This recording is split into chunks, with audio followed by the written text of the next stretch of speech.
What makes two players say no to a team that made a deep playoff run? That's right, something weird went down this week in Detroit, and if you've been following the Lions, you could feel it in the air. We're bringing you the latest updates straight from the Motor City. First, let's talk about the unusual reason why two promising additions backed out before even putting on the blue and silver uniform.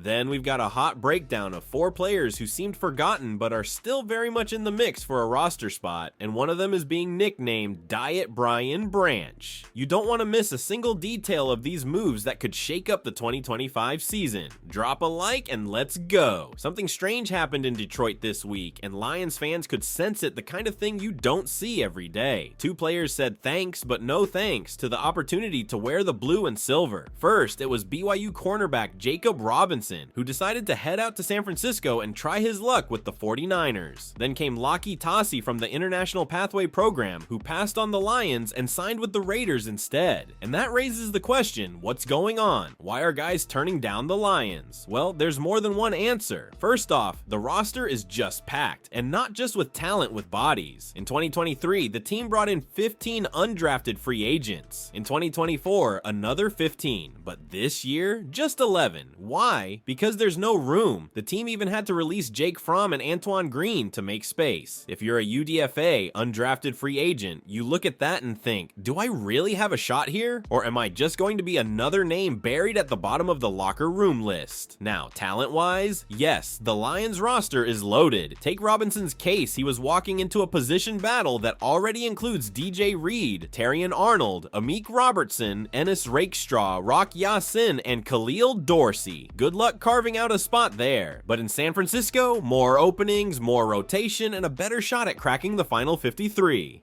As for Tassi, it's a similar story. Detroit was already stacked with defensive tackles before the draft, and then GM Brad Holmes added another one. Tassi was only going to get a tryout. In Vegas, they offered him a spot on the 90-man roster right off the bat. Anyone in his shoes would have done the same. And finally, this kind of thing happens more than you think. It's just that now we have more access to info, more alerts, more online trackers. These UDFA deals often change direction before they're official, but no one really pays attention. It's not a sign that the Lions have lost credibility, it's just players doing what's best for them, and honestly, hard to blame them.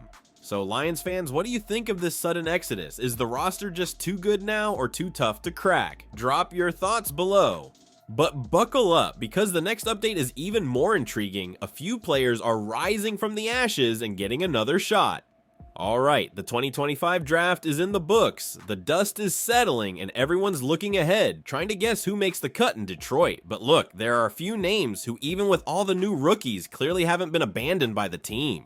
And believe it or not, one of them is being called Diet Brian Branch because of how similar his game is. Let's break down these 4 guys who are still alive in the battle, starting with Maurice Norris, the so-called Diet Branch. This guy is extremely versatile. He can line up at safety, play inside and outside corner. He's that chameleon type player coaches love to keep in their back pocket. He barely showed up during his rookie year, but now in 2025, expectations are high that he'll start making real contributions.